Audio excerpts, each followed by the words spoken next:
Le son de ses mocassins italiens en cuir résonnait sur le marbre immaculé de l'imposant bâtiment d'entreprise au cœur du quartier de la Défense, à Paris.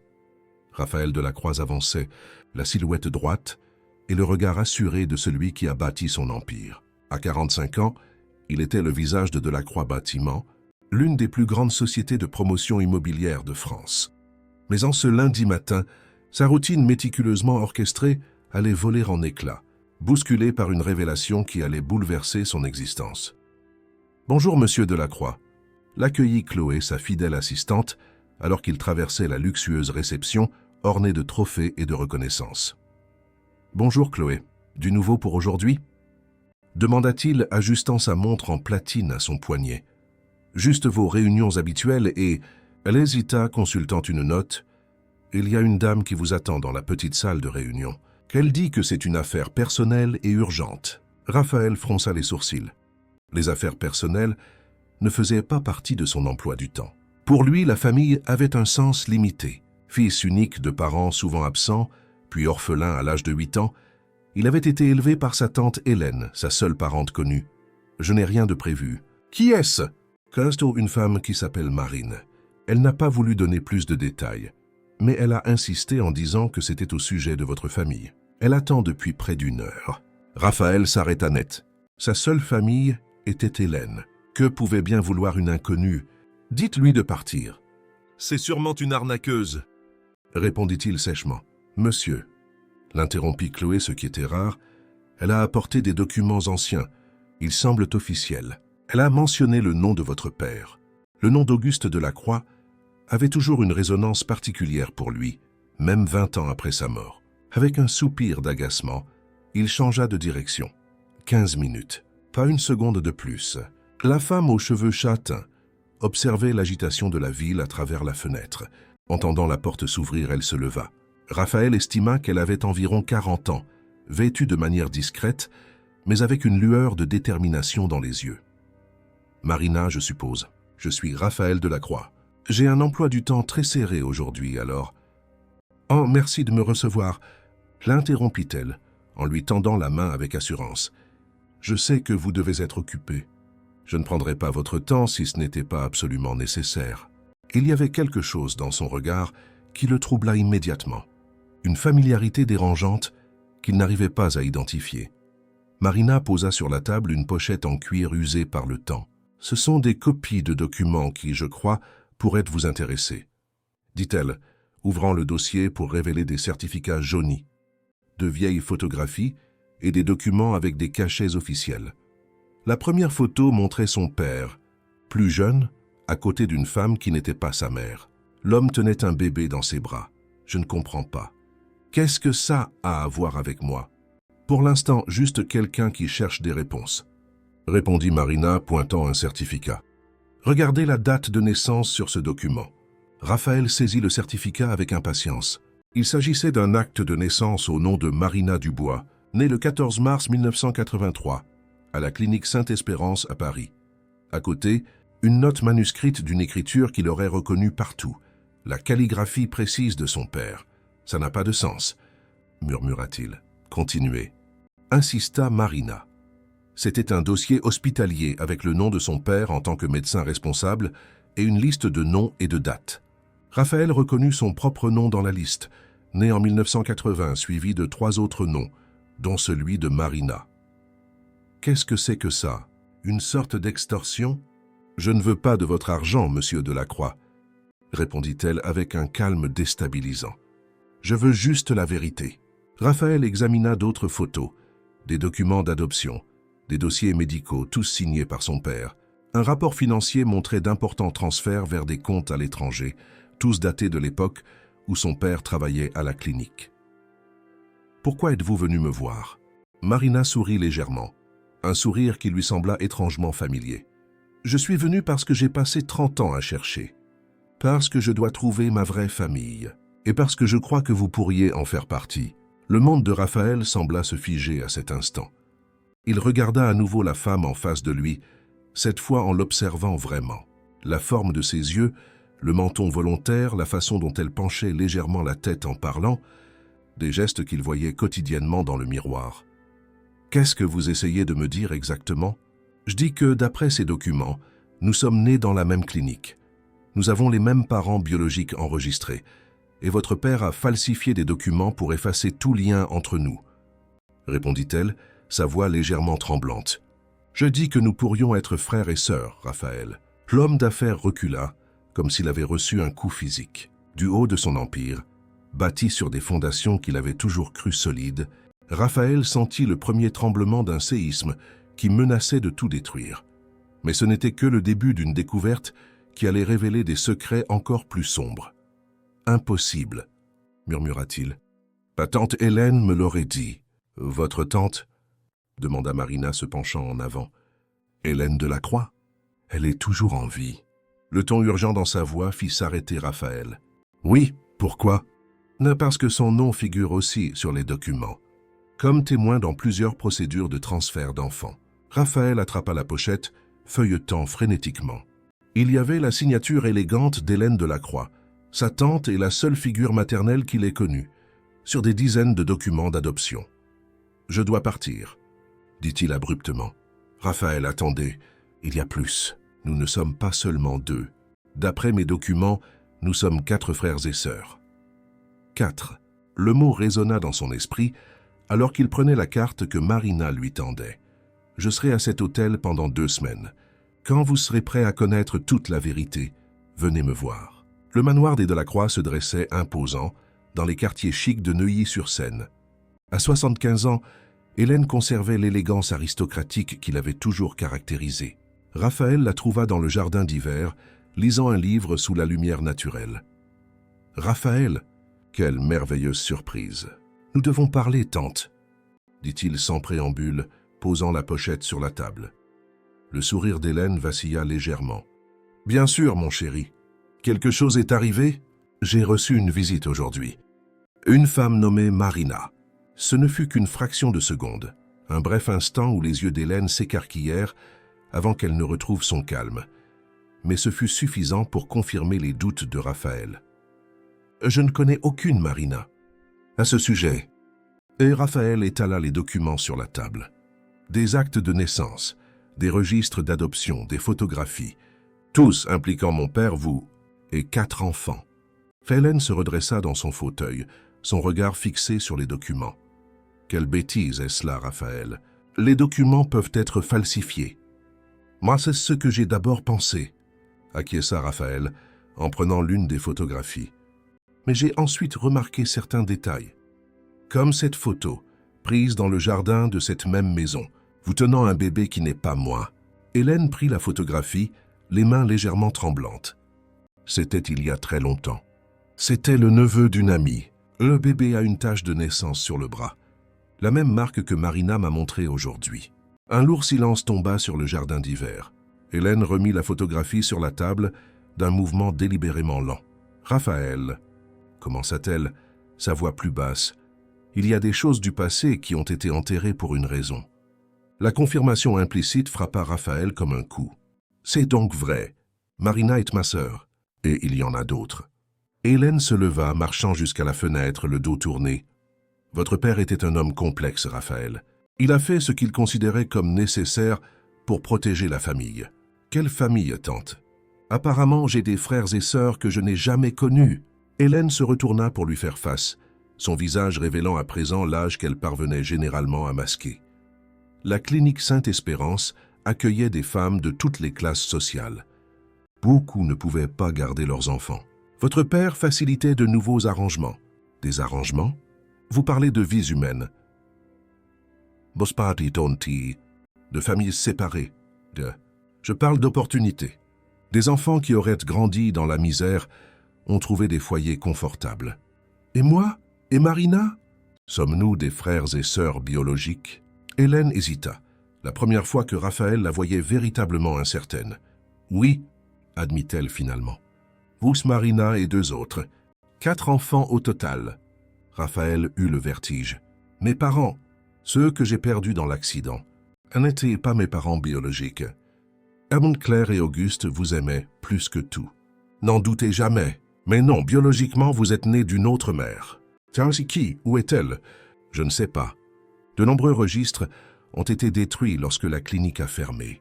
Raphaël saisit doucement les bras de sa tante, la forçant à le regarder. « Pourquoi, tante? Pourquoi avoir séparé des frères et sœurs ?» Hélène se dégagea de sa prise, marchant vers un buffet où elle se servit un verre d'eau, les mains tremblantes.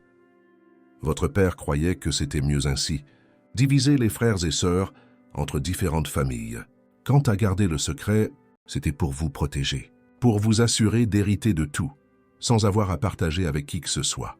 Vous m'avez caché mes frères et sœurs à cause d'argent? Ce n'était pas que de l'argent, Raphaël. C'était l'héritage de la croix. Votre père a bâti un empire, et il voulait qu'il reste dans la famille. Massas et les deux autres. Où sont-ils? Hélène se rassit, l'air épuisé. Une fille à Marseille. Le garçon a été adopté par un couple de Toulouse. Et notre mère biologique. Un éclair de culpabilité passa sur le visage d'Hélène.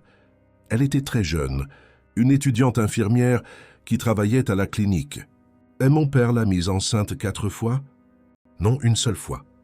Des jumeaux. Vous et Marina êtes jumeaux. Les 2 autres sont venus plus tard, d'une autre femme. La révélation frappa Raphaël comme un coup de tonnerre. Des jumeaux? Marina et moi sommes jumeaux. Comment as-tu pu séparer des jumeaux? Oh, c'était nécessaire pour protéger la réputation de votre père, de la famille. Et l'avenir de Marina? Des autres? Nos vies ont été décidées à cause de la réputation et de l'argent. Hélène s'approcha de lui avec urgence. Raphaël, vous devez comprendre. Votre père a fait ce qu'il pensait être le mieux. Au détriment de ma vraie famille. Raphaël regarda sa tante, la voyant sous un jour complètement nouveau. La femme qu'il avait admirée toute sa vie lui semblait maintenant une étrangère. Tu as toujours su, n'est-ce pas? Toutes ces années, tu as toujours su et tu as choisi de mentir. J'ai besoin des noms. Les noms de tous mes frères et sœurs, les familles qui les ont adoptés. Raphaël, s'il vous plaît, réfléchissez bien. Cette recherche ne vous apportera que de la douleur. Comment as-tu pu enterrer ma véritable identité? Non, tante. J'en ai assez de vivre dans un mensonge. Je vais retrouver mes frères et sœurs, tous. Quelques jours plus tard, le petit café du quartier du Marais était assez discret pour la rencontre qui pourrait changer à jamais la vie des 4 frères et sœurs. Raphaël arriva le premier, vêtu de manière décontractée pour la première fois depuis des années, se sentant vulnérable. Marina et Béatrice arrivèrent ensemble. La médecin de Marseille avait obtenu un congé de l'hôpital où elle travaillait pour cette rencontre. Le son de la porte s'ouvrant fit que les 3 levèrent les yeux simultanément. Un homme d'environ 35 ans, aux cheveux foncés et aux traits qui avaient une ressemblance indéniable avec les leurs, regardait autour de lui avec une expression tendue. Il portait un jean usé, un t-shirt simple et une veste en cuir qui avait connu des jours meilleurs. Lucas appela doucement Marina. L'homme s'approcha de la table, ses mouvements prudents. Il s'arrêta devant eux, étudiant chaque visage avec intensité. Alors c'est ça, la famille que je n'ai jamais su avoir. Raphaël se leva, tendant la main. Je suis Raphaël. Lucas regarda la main tendue, hésita, puis la serra fermement. Je sais qui vous êtes. J'ai vu votre tête dans des magazines d'affaires. Les 4 étant enfin réunis, le silence fut brisé par Béatrice. C'est étrange, n'est-ce pas? Vous regardez et voir des parties de moi-même dont je ne savais pas qu'elles existaient. Lucas laissa échapper un petit rire. J'ai grandi en pensant que j'étais le fils unique d'un maçon et d'une couturière de Toulouse. Maintenant, je découvre que je suis le frère d'un richissime, d'une avocate et d'une médecin. Comment étaient vos parents adoptifs, Lucas? Demanda gentiment Marina. Des gens simples, travailleurs. Mon père buvait beaucoup après les matchs. Ma mère travaillait double pour compenser. Ça n'a pas été facile.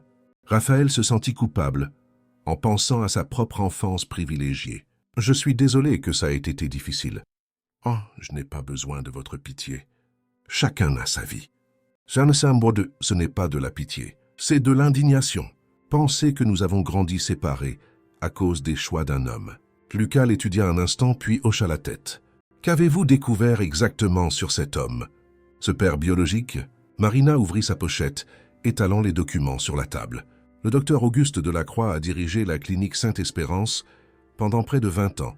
Officiellement, c'était une maternité respectable. Et Carson et officieusement? Demanda Lucas. C'était un réseau d'adoption illégale, compléta Béatrice. De jeunes femmes enceintes étaient convaincues de donner leur bébé en adoption. Raphaël trouva une photographie qui l'arrêta. Il la montra à ses frères et sœurs, une jeune infirmière souriante d'à peine 22 ans. « Voici Élise Cartier, notre mère biologique. La mienne est celle de Marina. » « Et qu'est-ce qui lui est arrivé ?» demanda Lucas. « On ne sait pas exactement, » répondit Marina. « Les registres à son sujet s'arrêtent après notre naissance. C'est comme si elle avait disparu. »« Oh, est-ce et la nôtre ?» demanda Lucas, se référant à lui-même et à Béatrice, Anne-Louise Martin. Elle aussi infirmière à la clinique. Elle a aussi disparu des registres.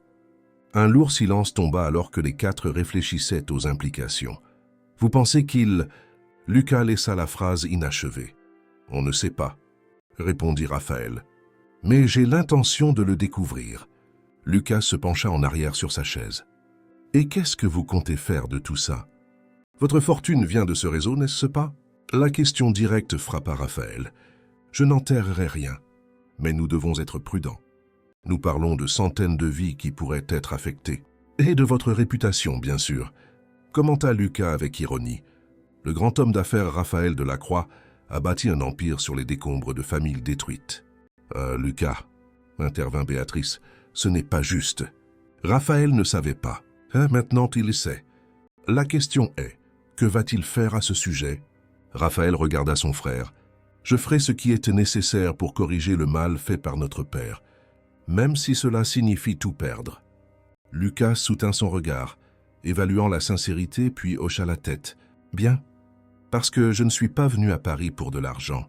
Je suis venu pour des réponses. Et pour la justice. » L'enquête qui s'ensuivit révéla des vérités encore plus choquantes.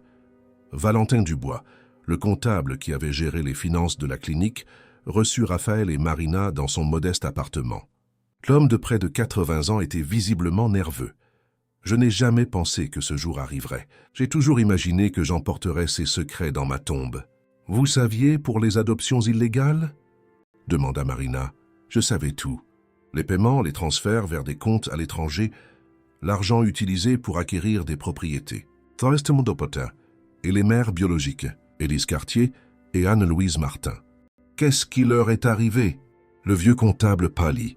Des cas compliqués, ceux-là. La plupart des mères étaient de jeunes filles pauvres, acceptaient l'argent, continuaient leur vie.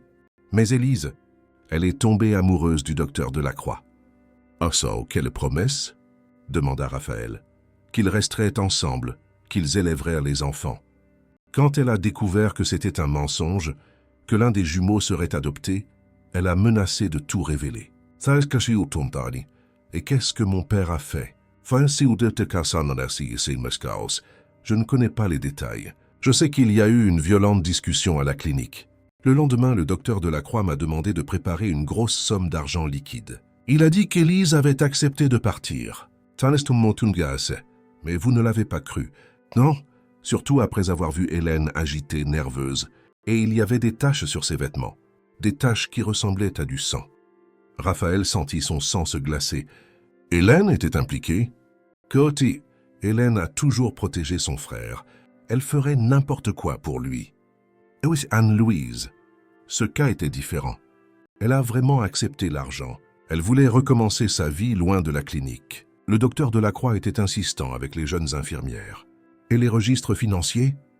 J'ai gardé des copies de tout, révéla Valentin en leur tendant une boîte poussiéreuse.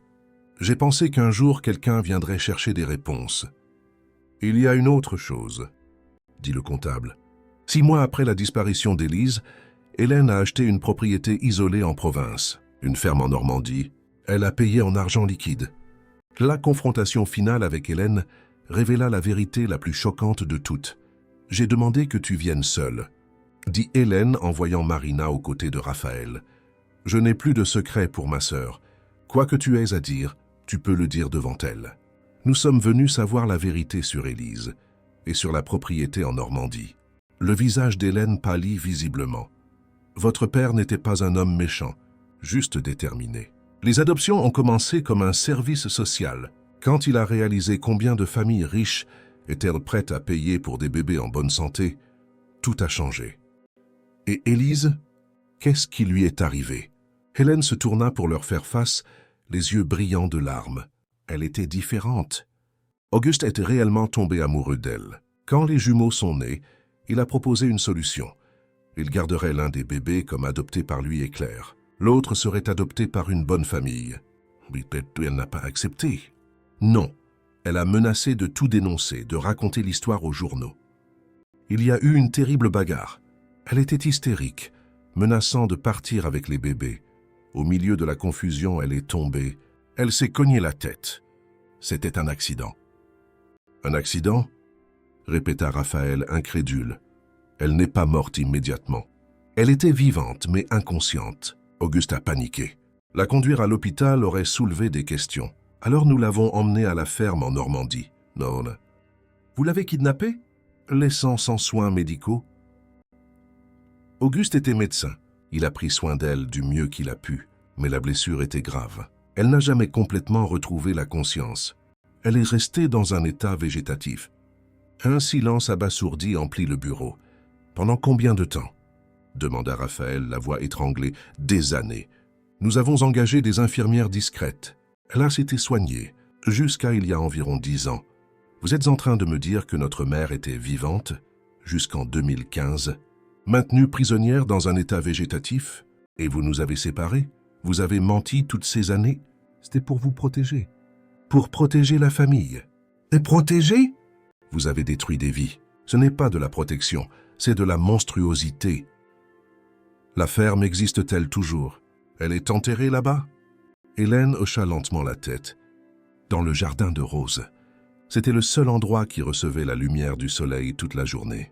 Nous y allons, maintenant, et vous venez avec nous. Pendant ce temps, à Lyon, Béatrice et Lucas retrouvèrent Anne-Louise Martin dans sa modeste maison. La femme d'environ 60 ans les accueillit avec un sourire qui disparut rapidement lorsqu'elle comprit qui ils étaient. Madame Anne-Louise Martin. Oui, c'est moi. Je suis Béatrice Chevalier, et voici Lucas Delval. Nous aimerions vous parler de quelque chose d'important. Anne-Louise étudia les deux. Son expression changea.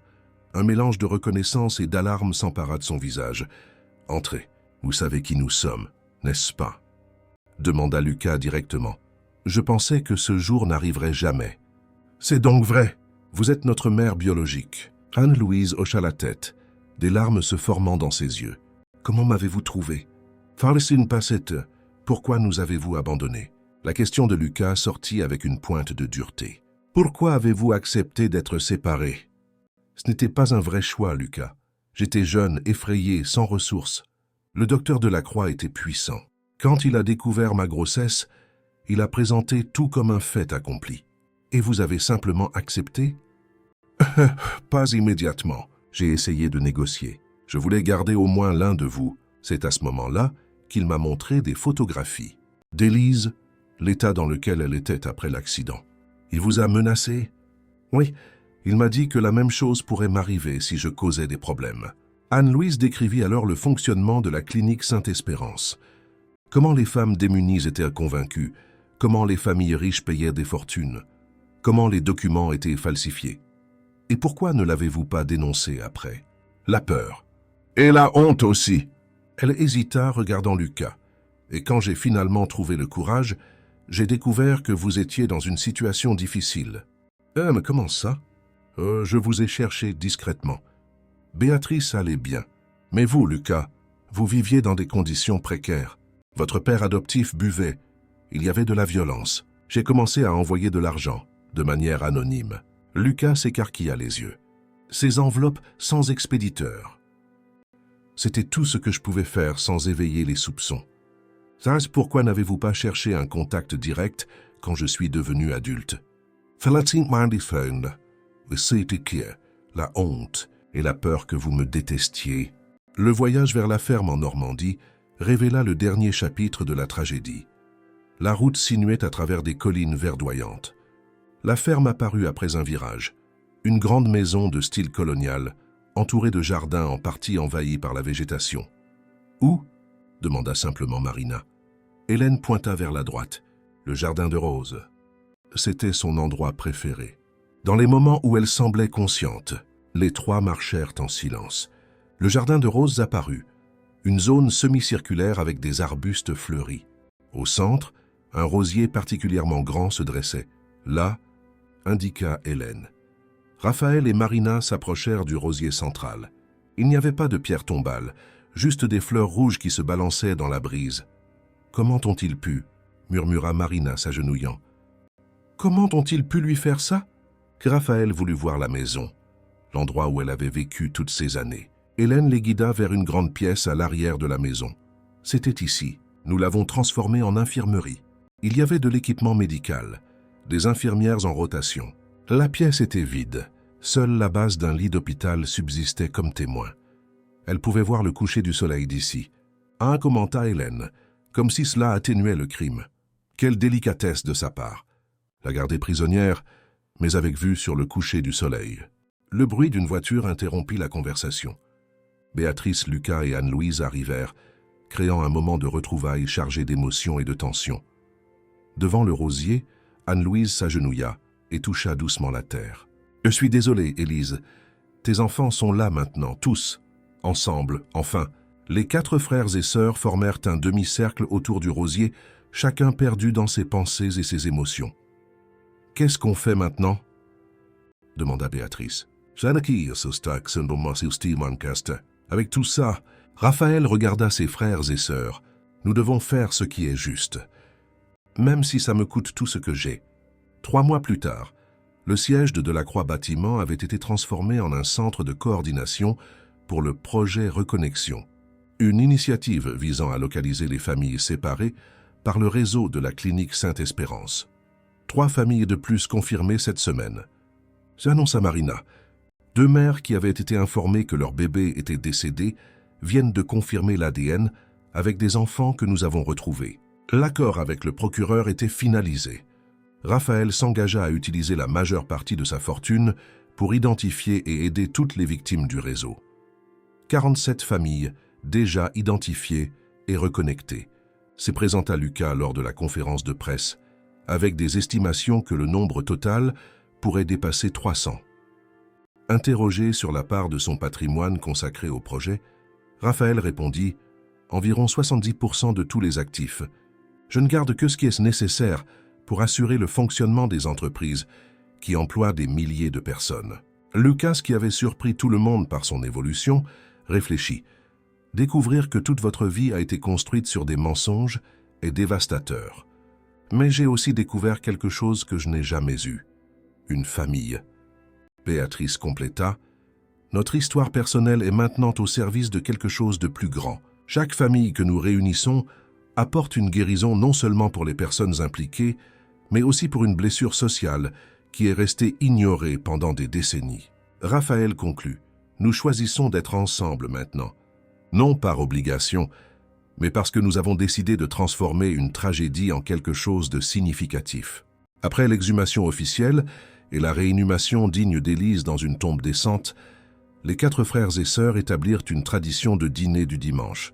Anne-Louise, après de nombreuses conversations difficiles, surtout avec Lucas, avait été intégrée à la famille. « À votre santé », dit Anne-Louise, levant son verre, « au nouveau départ et aux familles reconstruites. » Sur la terrasse du penthouse de Raphaël, avec vue sur le Paris nocturne, Marina verbalisa la pensée de tous. « Parfois, je me demande, si nous n'avions pas été séparés, comment auraient été nos vies ?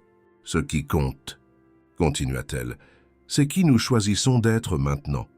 Avec la connaissance que nous avons, avec la vérité révélée, je choisis d'être ton frère, dit Raphaël. Je choisis cette famille, aussi imparfaite et tardive soit-elle. Je choisis cette famille aussi, fit écho Béatrice, tendant la main vers le centre du cercle qu'ils formaient. Et moi, ajouta Lucas, posant sa main sur celle de Béatrice. Et moi, compléta Marina, joignant sa main aux autres. Raphaël posa sa main au-dessus, complétant le cercle. 4 frères et sœurs, séparés par le destin, unis par la vérité. Mais il restait un dernier secret à révéler. Quelques jours plus tard, une lettre inattendue arriva. L'expéditeur était inconnu. Dr Charles Dubois, ancien directeur d'un hôpital à Strasbourg. « Cher monsieur Delacroix, » disait la lettre, « j'ai lu votre recherche de famille séparée par la clinique Sainte-Espérance. Je dois partager des informations qui pourraient vous intéresser. J'ai travaillé avec votre père sur certains cas spéciaux. Il y a des détails sur le destin des mères biologiques qui n'ont jamais été révélés. Raphaël réunit ses frères et sœurs dans son bureau le lendemain matin. Anne-Louise était également présente, ayant déménagé définitivement à Paris après avoir décidé de participer activement au projet Reconnexion. « J'ai reçu cette lettre hier », annonça Raphaël, la lisant à voix haute. « Le docteur Dubois veut nous rencontrer. Il dit qu'il a des informations sur ce qui est réellement arrivé au maire. Façon, ça pourrait être un piège, » avertit Lucas, quelqu'un qui essaie de profiter de la publicité. « Ou ça pourrait être notre chance de découvrir toute la vérité, » répliqua Marina. « Nous avons vérifié ses références. Le docteur Charles Dubois est bien réel. Il a travaillé à l'hôpital Saint-Vincent pendant 30 ans. Il a pris sa retraite il y a 5 ans. » Béatrice regarda Anne-Louise. « Vous le connaissez? Ce nom vous dit quelque chose ?» Anne-Louise fronça les sourcils, pensive. « Charles? Oui, je me souviens de lui. C'était l'un des médecins qui recevait parfois nos patientes, quand il y avait des complications à la clinique. Un homme intègre, d'après mes souvenirs. Alors, allons le rencontrer, » décida Raphaël. Tous ensemble. La rencontre fut organisée dans le propre cabinet du docteur Dubois. L'homme d'environ 70 ans les accueillit avec gravité, son visage indiquant qu'il portait de lourdes informations. « Merci d'être venu, » dit-il, étudiant chaque visage. « Vous êtes exactement comme je vous avais imaginé. La génétique ne ment pas. » Il les conduisit dans une salle privée, où une table était couverte d'anciens dossiers médicaux. « J'ai travaillé avec votre père pendant près de 10 ans, » commença le docteur Dubois, s'adressant principalement à Raphaël. « Au début, je croyais qu'il faisait un travail noble, aidant les femmes en difficulté. Avec le temps, j'ai réalisé la vérité. »« Et quelle vérité ?» demanda Marina. « Les adoptions n'étaient qu'une partie du réseau. Il y avait quelque chose de plus systématique, de plus cruel. » Le docteur Dubois ouvrit l'un des dossiers, révélant des rapports médicaux détaillés. « Votre père ne se contentait pas de faciliter les adoptions. Il menait une expérience sociale. Il sélectionnait de jeunes femmes, intelligentes, de belle apparence. Il les mettait délibérément enceintes, en utilisant des méthodes qu'elles ignoraient. » Le silence dans la pièce était assourdissant. Anne-Louise pâlit visiblement. « Une expérience ?» murmura Raphaël, la voix à peine audible. Il croyait pouvoir créer une génération supérieure. Il utilisait son propre matériel génétique, combiné à des femmes qu'il jugeait génétiquement aptes. Vous n'étiez pas des accidents. Vous avez été planifiés. Lucas se leva brusquement, marchant jusqu'à la fenêtre. Vous dites que nous sommes le produit d'une expérience qu'il nous a créée comme des cobayes. Tyson, c'est ou pas des cobayes. Des prototypes. Auguste Delacroix croyait qu'il améliorait la race humaine. Chacun de vous a été envoyé dans des environnements différents exprès, riches, classe moyenne, pauvres, pour tester comment la génétique supérieure réagirait à des conditions variées. Béatrice serra la main d'Anne-Louise, qui tremblait visiblement. Et les mères? Qu'est-il réellement arrivé? Le docteur Dubois ouvrit un autre dossier. Celles qui résistaient, comme Élise, étaient réduites au silence. Mais il y en avait d'autres. Anne-Louise, vous souvenez-vous des injections que vous receviez pendant la grossesse? Anne-Louise hocha lentement la tête. Il disait que c'était des vitamines. Non, c'était des hormones expérimentales. Certaines femmes ont eu des réactions graves. 3 sont mortes pendant les traitements. Leurs corps ont été éliminés. Mon Dieu, murmura Marina. Combien de femmes? Mais casse. Combien d'enfants? D'après les registres que j'ai pu conserver, au moins 20 femmes ont été utilisées dans l'expérience. Vous 4 êtes les seuls survivants connus des premières générations. Raphaël se tourna vers le médecin. Pourquoi nous racontez-vous ça maintenant? Pourquoi avez-vous gardé ces registres toutes ces années? Parce que j'ai toujours su qu'un jour la vérité éclaterait. Et parce que... Il hésita, parce que l'une des femmes qui est morte était ma fille. L'impact de la révélation laissa tout le monde sous le choc. Le docteur Dubois continua, la voix étranglée. Julie avait 24 ans. C'était une étudiante en médecine, brillante, magnifique. Votre père l'a convaincue de participer à ce qu'il appelait un projet pionnier de médecine reproductive. Elle est morte à la 10e semaine de grossesse. Officiellement, c'était une complication rare. En réalité, c'était une réaction aux hormones expérimentales. Anne-Louise se couvrit le visage de ses mains. « J'aurais pu mourir aussi. Oui, vous avez eu de la chance. Votre organisme a bien réagi au traitement. C'est pour ça que vous avez pu avoir 2 enfants en bonne santé. » Lucas revint à la table, s'y appuyant lourdement. « Et les autres? Les autres enfants de l'expérience? » La plupart n'ont pas survécu à la première année. Problèmes cardiaques, déficience neurologique. Vous 4 êtes des exceptions. Raphaël eut la nausée. Notre entreprise, notre projet de reconnexion, nous ne faisons qu'effleurer la surface de quelque chose de bien pire. « Oui, » confirma le docteur Dubois. « Et de Caen, il y a plus. Votre père a tout documenté. Il y avait des plans pour une 2e génération. Vous, une fois adulte, seriez encouragé à vous reproduire entre vous ou avec des partenaires soigneusement sélectionnés. Ou de l'inceste ?» s'écria presque Marina. « Il a planifié que nous nous reproduisions entre frères et sœurs, pas directement entre vous, mais avec d'autres produits de l'expérience de cliniques partenaires. Il y avait un réseau, monsieur Delacroix. Votre père ne travaillait pas seul. » Le monde de Raphaël s'écroulait pour la 2e fois. Il avait d'abord découvert qu'il était adopté, puis que sa mère biologique avait été maintenue prisonnière. Maintenant, il découvrait que son existence entière était le produit d'une expérience eugénique. « Où sont ces documents ?» demanda Marina, l'avocate reprenant le dessus. « Nous avons besoin de preuves. » Le docteur Dubois leur tendit une clé. « Il y a un coffre dans une banque à Strasbourg. J'ai tout gardé là-bas. Documents, photos, correspondances entre les médecins impliqués. Noms, date, localisation d'autres cliniques. Pourquoi maintenant ?» insista Raphaël. « Pourquoi n'avez-vous pas exposé ça avant ?»« Parce que je craignais les conséquences. Et parce que vous étiez des enfants innocents. Mais maintenant que vous vous êtes réunis, que vous cherchez activement la vérité, il est temps de tout révéler. » Béatrice, qui était restée silencieuse, parla enfin. « Combien de médecins étaient impliqués? Le réseau existe-t-il toujours? Au moins 12 médecins dans cette région. Certains sont déjà morts, d'autres sont encore vivants. Le réseau s'est dissous après la mort d'Auguste, mais certains ont pu continuer individuellement. » Anne-Louise se leva brusquement. « Je dois partir. J'ai besoin de digérer tout ça. » Lucas l'accompagna, laissant les 3 frères et sœurs avec le docteur Dubois. « Il y a autre chose, » dit le médecin quand ils furent seuls. À propos d'Hélène, elle n'était pas seulement une complice, elle était la coordinatrice financière de toute l'opération. » Raphaël serra les poings. Elle savait tout, fait aussi plus que ça. C'est elle qui a suggéré l'expérience initiale. C'était son idée d'utiliser de jeunes femmes comme des reproductrices. Auguste était brillant, mais Hélène était l'esprit derrière l'organisation. Les pièces du puzzle s'assemblaient enfin. Hélène n'était pas seulement une sœur protectrice qui avait aidé à cacher des crimes. C'était l'architecte de toute l'opération. « A-t-elle encore des contacts ?» demanda Marina. « Le réseau est-il toujours actif ?»« Je n'en suis pas sûr, mais je le soupçonne. Vous avez trouvé des familles séparées très facilement. Peut-être avez-vous été dirigés. » Raphaël et Marina échangèrent des regards inquiets.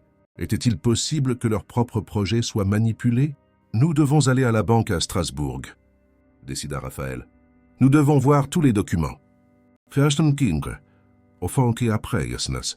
demanda Marina. « Après, nous déciderons quoi faire avec la vérité complète, même si cela détruit tout ce que nous croyons de nous-mêmes. » 2 jours plus tard, dans le coffre de la banque de Strasbourg, les 4 frères et sœurs se trouvèrent face à des décennies de documents qui révélaient l'ampleur totale de l'horreur. Des photos de dizaines de jeunes femmes, des rapports médicaux détaillés, des correspondances entre médecins discutant de résultats et de spécimens, des plans pour étendre le programme à d'autres pays. Et au fond du coffre, un journal personnel d'Auguste Delacroix. Raphaël lut à voix haute. Projet Genèse, année 7. Les 4 premiers prototypes se développent comme prévu. Raphaël fait preuve de leadership et d'ambition, même en étant élevé dans un environnement privilégié. Marina montre une intelligence analytique supérieure. Béatrice a développé une empathie et des compétences médicales naturelles. Lucas, malgré un environnement défavorable, conserve une résistance et une détermination remarquables. Il nous observait, murmura Béatrice. Pendant toute notre enfance, Marina continua de lire.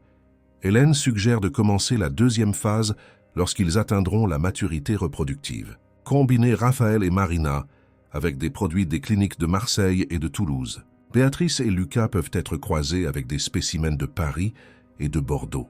Lucas jeta le document au loin furieux. Nous sommes des animaux de laboratoire pour lui. Toute notre vie a été planifiée, observée, contrôlée. Raphaël trouva une liste de noms à la fin des documents. Des médecins, des infirmières, des administrateurs, certaines personnes encore vivantes, d'autres déjà mortes. Et en haut de la liste, un nom qui le fit s'arrêter. Dr Patricia Lebrun, Clinique Espérance Nouvelle, Bordeaux, statut active. Hein, cette clinique fonctionne toujours, dit-il montrant le document aux autres. Regardez la date de la dernière mise à jour, mars de cette année. Il y a 3 mois. Calcula Béatrice. Le réseau existe toujours. Marina prit son téléphone. Je vais appeler notre équipe juridique. Nous devons dénoncer ça immédiatement. Procureur, police judiciaire, presse. Et attendez, l'interrompit Raphaël.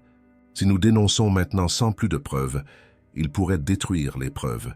Nous avons besoin d'une stratégie. Lucas, qui s'était calmé, acquiesça. Raphaël a raison. Nous devons être intelligents. Anne-Louise, qui était restée silencieuse pendant toute la découverte, parla enfin. Il y a quelque chose que je ne vous ai pas encore dit. Tous se tournèrent vers elle. Pendant ma grossesse, j'ai reçu des visites d'une femme. Elle se présentait comme une assistante sociale. Mais maintenant je réalise qu'elle m'évaluait, posant des questions sur ma famille, mon intelligence, mes compétences. « Ah, comment était-elle » demanda Béatrice. Élégante, bien habillée, cheveux gris, très polie. Elle disait que son travail était de s'assurer que les mères étaient bien soignées. Raphaël sentit son cœur s'accélérer. « Hélène »« Ah, oui », confirma Anne-Louise. « C'était Hélène. Elle m'a évalué comme si j'étais du bétail reproducteur. » La rage que Raphaël ressentit était différente de tout ce qu'il avait vécu auparavant. Ce n'était pas seulement de découvrir qu'il était adopté ou que sa mère biologique avait été maintenue prisonnière. C'était de découvrir que son existence entière était le produit d'une expérience inhumaine, coordonnée par la seule personne en qui il avait toujours eu confiance. « Allons l'affronter, décida-t-il, maintenant. Tous ensemble. Raphaël. » Jean-Marina toucha son bras. « Es-tu sûr? Une fois que nous aurons fait ça, il n'y aura plus de retour en arrière. » Il regarda ses frères et sœurs, Anne-Louise, les documents étalés qui révélaient des décennies d'horreur. Il n'y a plus de retour en arrière depuis longtemps. Le manoir de la Croix sembla plus petit lorsque les 5 arrivèrent. Hélène les attendait dans le jardin d'hiver, comme si elle savait qu'ils allaient venir. « Je me suis dit que vous finiriez par apparaître, » dit-elle calmement sans se lever de son fauteuil. « Vous avez découvert pour Charles, n'est-ce pas ?» Raphaël posa les documents sur la table devant elle. « Nous avons tout découvert, Hélène. Le projet Genèse, les expériences, votre rôle de coordinatrice. » Hélène examina les documents sans surprise. Auguste n'a jamais su garder les secrets comme il faut. « Comment as-tu pu » s'écria Lucas. « Comment as-tu pu traiter des gens comme des animaux de laboratoire ?»« Nous vous avons créé, » répondit Hélène froidement. « Nous vous avons donné la vie, un but, un potentiel supérieur. Vous devriez nous remercier. » Marina s'avança, mais Raphaël la retint. « Vous avez assassiné des femmes innocentes, » dit Raphaël se forçant à rester calme. « Vous avez séparé des familles. Vous avez fait des expériences sur des êtres humains. Nous avons fait des sacrifices nécessaires pour le progrès de l'humanité. » Répliqua Hélène. « Dans 100 ans, vous et vos descendants serez reconnus comme les pionniers d'une nouvelle espèce supérieure. Nous sommes des personnes, pas des prototypes, » s'écria Béatrice. Hélène sourit froidement. « Vous êtes mon chef-d'œuvre. » Raphaël, un leader naturel. Marina, l'intelligence analytique. Béatrice, l'empathie et les compétences médicales. Lucas, la résilience malgré les adversités. Chacun parfait dans sa fonction. « Et maintenant ?» demanda Raphaël. « Le réseau fonctionne-t-il toujours? Y a-t-il encore des femmes qui sont utilisées? » Le projet continue, bien sûr. Bordeaux, Nice, Lyon. Une nouvelle génération est en préparation. Anne-Louise ne put plus se contenir. « Vous êtes des monstres. Vous êtes tous des monstres !» Hélène se tourna vers elle avec dédain. « Vous devriez vous sentir honorés. Vos enfants sont supérieurs à tout ce que vous auriez pu produire naturellement. » Ce fut la goutte d'eau. Lucas passa à l'action. Avant que quiconque ne puisse l'arrêter, il s'avança vers Hélène, la saisissant par les épaules. « Où sont les autres? Où sont nos mères, nos frères et sœurs qui n'ont pas survécu? Hélène ne montra aucune peur. Certains sont au cimetière en Normandie. D'autres ont été incinérés.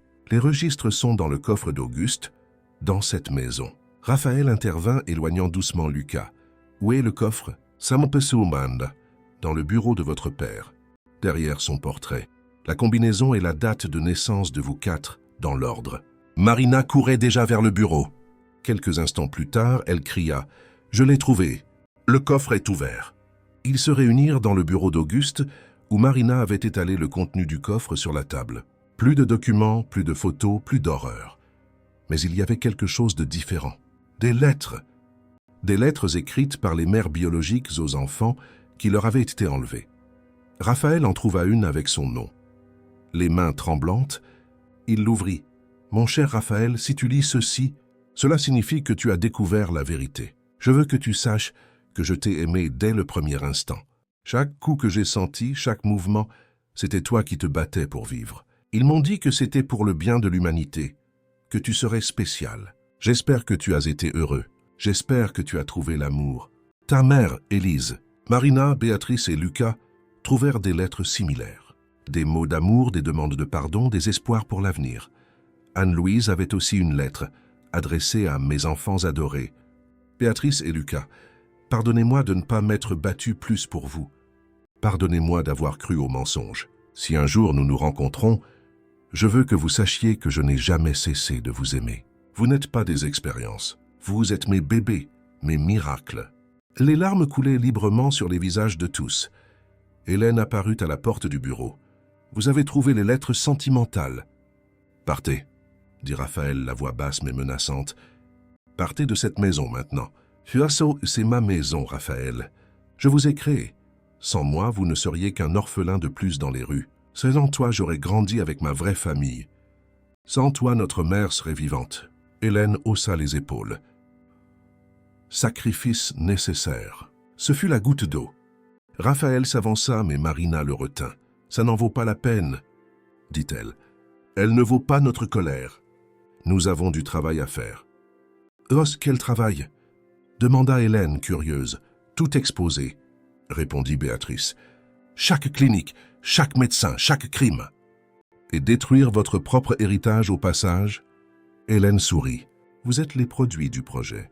L'exposer signifie exposer votre propre origine. Je préfère être vu comme le produit d'une expérience que comme le complice d'un crime, » déclara Raphaël. « Et les autres? Les produits des autres cliniques? Vous allez aussi détruire leur vie? Nous allons leur donner le choix que nous n'avons jamais eu, » répondit Marina. « Le choix de connaître la vérité. » Hélène ricana amèrement. « Des idéalistes naïfs. Le monde ne veut pas de la vérité. Il veut le confort, la sécurité, les illusions. Peut-être. » Qui est ça, Lucas? Mais nous méritons plus que des illusions. Cette nuit-là, les 4 frères et sœurs travaillèrent jusqu'à l'aube, organisant des décennies de preuves. Les documents furent numérisés, les lettres transcrites, les listes compilées. Au lever du soleil, Raphaël fit le premier appel. « Docteur Patricia Lebrun, je m'appelle Raphaël Delacroix. J'ai besoin de vous parler du projet Genèse. » Silence de l'autre côté de la ligne. « Docteur Lebrun, vous êtes toujours là? Comment avez-vous eu ce numéro? » La voix était tendue. « Cela n'a pas d'importance. Ce qui compte, c'est que nous savons tout. Sur les cliniques, les expériences, les femmes assassinées. Je ne sais pas de quoi vous parlez. Je sais que vous savez, et je sais que vous avez 15 minutes pour vous présenter dans un poste de police, avant que je ne remette toutes les preuves à la police judiciaire. Ah, vous ne pouvez rien prouver. Je peux tout prouver. J'ai les documents de mon père, les registres du docteur Dubois, et 4 victimes prêtes à témoigner. Un long silence. Qu'est-ce que vous voulez? Masson, je veux la liste complète. Toutes les cliniques, toutes les personnes impliquées, toutes les victimes encore en vie. Et en échange? En échange, nous envisageons un accord de collaboration avec la justice. Sinon, vous passerez le reste de votre vie en prison. 2 heures plus tard, le docteur Patricia Lebrun était assise dans la salle de réunion de la Fondation Nouveaux Liens, entourée d'avocats et d'enquêteurs. Le projet a commencé en 1975, avoua-t-elle. Le docteur Auguste Delacroix croyaient pouvoir créer une race supérieure grâce à la reproduction sélective et à l'expérimentation hormonale. « Combien de femmes ?» demanda Marina. « Au moins 200, dans 12 cliniques. La plupart sont mortes pendant les expériences ou peu après l'accouchement. Et combien d'enfants ont survécu? 23 à notre connaissance. Vous 4 êtes de la première génération réussie. » Béatrice notait chaque mot. Où sont les 19 autres? Dispersés dans le pays, certains savent qu'ils sont adoptés, d'autres non. La plupart mènent des vies normales, sans se douter de leurs origines. Nous voulons les noms et les adresses, exigea Raphaël. Certains pourraient ne pas vouloir connaître la vérité. Cette décision leur appartient, pas à nous. Le docteur Lebrun leur tendit une liste manuscrite. Ce sont tous les survivants connus du projet Genèse. Raphaël examina les noms. Certains lui étaient familiers. Ilse Esco les avait vus dans des journaux, des magazines. L'un, c'était un célèbre avocat à Bordeaux. Un autre, une chercheuse renommée à Paris. Une troisième était juge à Lyon. Tous réussis. Nota Marina. L'expérience a fonctionné, du moins en partie. Elle n'a pas fonctionné, corrigea Lucas fermement. Les personnes ne sont pas des expériences. Les familles ne sont pas des laboratoires. Mais vous êtes supérieur, insista le docteur Lebrun. Regardez ce que vous avez accompli, chacun dans son domaine. Nous avons accompli cela malgré l'expérience, pas grâce à elle, répondit Béatrice. Et nous en avons payé un prix terrible. Dans les semaines qui suivirent, Raphaël et ses frères et sœurs se lancèrent dans la mission la plus difficile de leur vie, contacter les 19 autres survivants du projet Genèse. Certains réagirent avec choc et déni, d'autres avec colère et accusation, quelques-uns avec gratitude d'enfin connaître leurs origines. Le docteur Alexandre Bertrand, l'avocat de Bordeaux, s'envola pour Paris le lendemain du premier contact. « J'ai toujours su qu'il y avait quelque chose de différent dans mon adoption », confessa-t-il lors de la réunion avec les 4 frères et sœurs. « Mes parents adoptifs étaient évasifs sur les détails, et j'ai toujours eu des capacités qui ne semblaient pas avoir d'origine. »« Ah, des capacités ?» demanda Marina. « Une mémoire photographique, une capacité d'analyse supérieure, une résistance physique au-dessus de la moyenne. Je pensais que c'était juste de la chance génétique. »« C'était de la manipulation génétique », corrigea Raphaël. « Notre père a utilisé des hormones expérimentales sur nos mères biologiques. » Le docteur Bertrand examina les documents. « Ma mère biologique, qu'est-ce qui lui est arrivé? D'après les registres, elle est morte de complications pendant l'expérience. Officiellement, elle avait été déclarée morte d'éclampsie. » L'avocat serra les poings. « Et mon père biologique? Le docteur Robert Delacroix, le frère de la docteure Patricia. Il était responsable de la clinique de Bordeaux. Mon propre père m'a créé comme un cobaye. »« Nous avons tous été des cobayes, » dit Lucas. « La question est, qu'est-ce qu'on fait de cette information maintenant ?» Le docteur Bertrand n'hésita pas. Exposition totale, justice pour toutes les victimes, destruction complète du réseau. Tous les survivants ne réagirent pas positivement. Le docteur Carla Roux, chercheuse à Paris, refusa de participer à l'enquête. « Je me fiche de la façon dont j'ai été conçue, » déclara-t-elle au téléphone. « J'ai une brillante carrière, une famille que j'aime. Je ne vais pas tout détruire à cause d'événements qui se sont produits avant ma naissance. Mais d'autres personnes pourraient souffrir en ce moment. » Argumenta Béatrice. « Le réseau pourrait encore être actif. Ce n'est pas mon problème. Laissons le passé au passé. » 5 survivants refusèrent tout contact. 7 acceptèrent de coopérer à l'enquête. 6 demandèrent du temps pour décider. Mais ce fut suffisant. Avec les preuves collectées et le témoignage de multiples victimes, la police judiciaire lança l'opération Genèse, la plus grande enquête sur des crimes contre l'humanité dans l'histoire médicale de la France. 12 médecins furent arrêtés. 7 cliniques furent fermées. Des dizaines de familles furent réunies avec des victimes qu'elles croyaient mortes depuis des décennies. Hélène Delacroix, à 76 ans, fut condamnée à 40 ans de prison pour association de malfaiteurs, homicide qualifié, enlèvement, falsification de documents et crimes contre l'humanité. Pendant le procès, elle maintint son attitude provocatrice. « Vous ne comprenez pas ce que nous avons accompli », déclara-t-elle depuis le banc des accusés. « Nous avons créé des êtres humains supérieurs. Dans 50 ans, lorsque la médiocrité dominera le monde, Vous vous souviendrez de notre travail avec gratitude.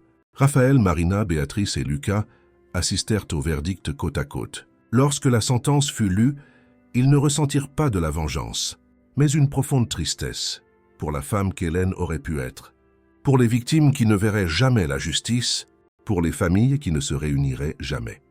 Après le procès, les 4 frères et sœurs marchèrent en silence dans les rues du centre de Paris. C'était un après-midi d'automne, le ciel teinté d'orange et de rose. C'est étrange, commenta finalement Marina. Nous avons passé des mois à chercher la vérité, et maintenant que nous l'avons, je ne sais pas si je me sens mieux. La vérité n'apporte pas toujours le soulagement, répondit Béatrice. Parfois, elle apporte juste la clarté. Et la responsabilité, ajouta Lucas. Maintenant, nous savons. Nous ne pouvons pas faire semblant d'ignorer. Raphaël s'arrêta, regardant le bâtiment de Delacroix bâtiment au loin. Vous pensez que nous sommes vraiment supérieurs? Que les expériences ont fonctionné? Cela n'a pas d'importance, dit Marina. Même si nous sommes plus intelligents, plus forts, plus capables, cela ne justifie pas la façon dont nous avons été créés. Et cela ne définit pas qui nous sommes, compléta Béatrice. Nous sommes les choix que nous faisons, pas les gènes que nous portons. Lucas sourit pour la première fois depuis des jours. Alors je choisis d'être un frère. Je choisis cette famille étrange et traumatisée. Moi aussi, firent écho les 3 autres.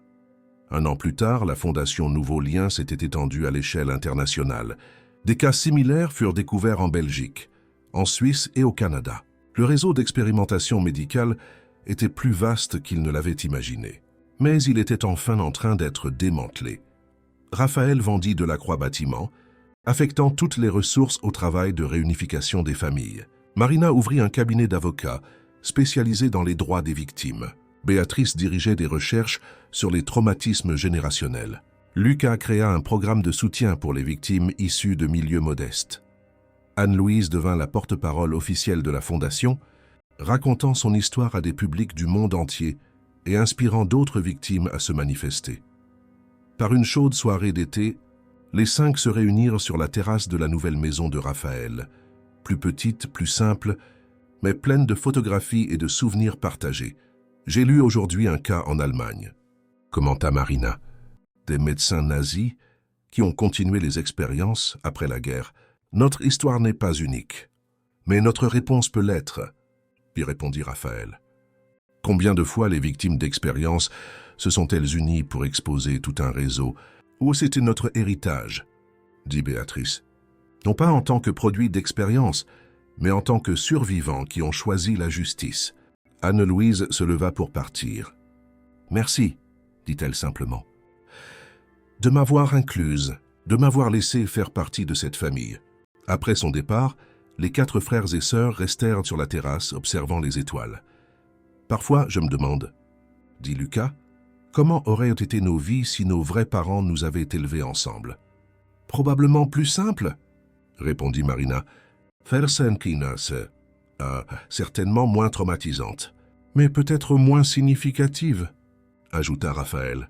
Notre douleur nous a connectés d'une manière que le bonheur n'aurait peut-être pas pu faire.